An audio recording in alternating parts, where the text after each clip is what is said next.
The rain came down in sheets that night, drumming against the windows like the heartbeat of a storm. Sarah stood on the porch, soaked and breathless, calling out into the darkness.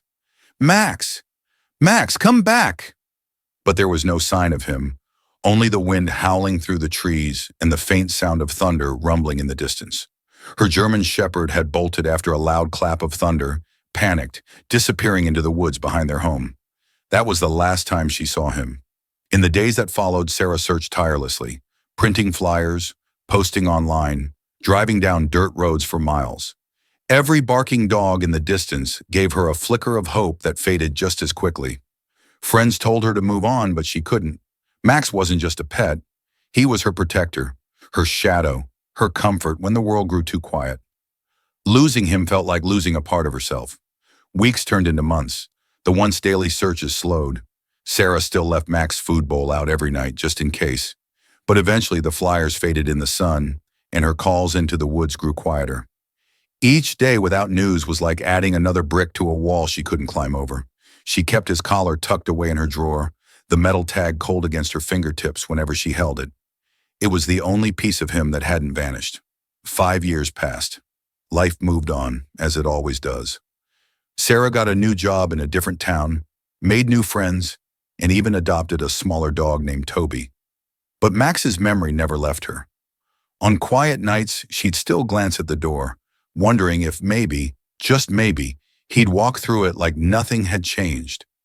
In her heart, a tiny flame of hope still flickered, refusing to be snuffed out. It was an ordinary Tuesday morning when the phone rang, an unfamiliar number from out of state. Sarah almost let it go to voicemail, but something told her to answer.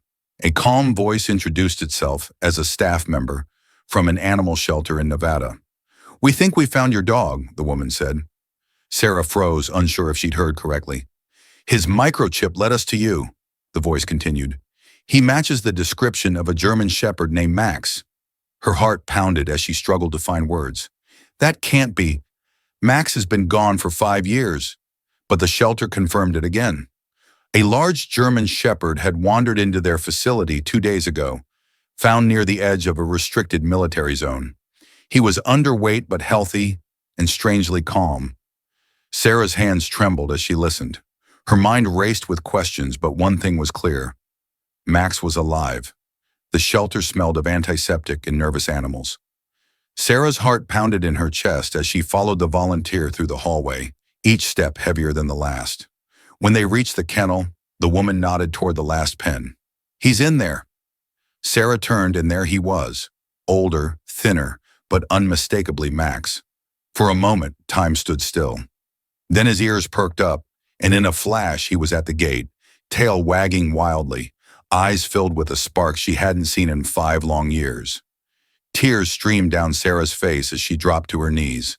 Max whined, pushing his snout between the bars until they opened the door. He leapt into her arms, his familiar weight pressing against her like a piece of her soul had come home. But something felt different. He was quieter, his movements more deliberate.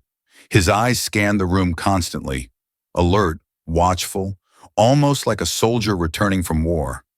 As the shelter assistant scanned Max's chip for confirmation, a strange alert flashed on the screen. Her brow furrowed. "That's odd. There's a second microchip." The room fell silent. Sarah stared at Max, her joy slowly giving way to confusion. What had happened to him all these years? Sarah sat beside Max at the vet clinic, her fingers gently running through the fur behind his ear. He leaned into her touch, but his gaze never stopped scanning the room, alert and cautious. The vet, a calm older man named Dr. Peters, approached with a puzzled expression. "I've never seen anything like this," he said, holding up the scan results. "There's a second chip, deeper than the standard ID, and it's unusual." He prepped a small area on Max's neck and carefully extracted the foreign device. It wasn't like any pet microchip Sarah had seen before. Sleek, metallic, and etched with a series of numbers and codes, it looked more like something out of a military lab than a veterinary office. Dr. Peters tapped it gently on the tray. "This isn't for tracking lost dogs," he said. "This is something else, and it's encrypted." Sarah's breath caught. "Encrypted?" she repeated. He nodded, concern flickering in his eyes. I'd be careful who you talk to about this. Before she could ask more, a knock rattled the clinic door. Two men in dark suits stood outside looking in. Max growled low in his throat, stepping in front of Sarah. Whatever this chip was, someone didn't want it found. The visit from the two men was brief but unsettling. They claimed to be from Animal Recovery Services, but never showed credentials. Their questions were vague, focused more on what Sarah knew than how Max was found. She gave them nothing. Max stayed pressed against her side the entire time, eyes locked on the strangers. When they finally left, one of them turned back and said softly, "You might want to forget about the second chip." That night, Sarah noticed a black sedan parked across the street. Its windows were tinted, too dark to see through. She tried to ignore it, but the same car appeared the next day, and the day after that. Then came the note, folded under her front door. No signature, no explanation, just a single sentence. He was never meant to come back. Max began acting differently too, guarding the doors, barking at nothing, and watching the shadows. Terrified but desperate for answers, Sarah turned to an old college friend, Jake, a cybersecurity analyst who owed her a favor. She handed him the second chip, wrapped in a cloth. He took one look at it and raised an eyebrow. "Where did you get this?" She didn't answer. Hours later, he called her, his voice lower than usual. "This isn't just encrypted. It's military grade. Took everything I had to get into it." What he found sent chills down Sarah's spine. The chip held detailed logs, timestamps, geolocations, and behavioral data. Max's name appeared under something called Project Sentinel. It listed training routines, neural responsiveness, and even mission identifiers. He wasn't just a test subject, Jake said.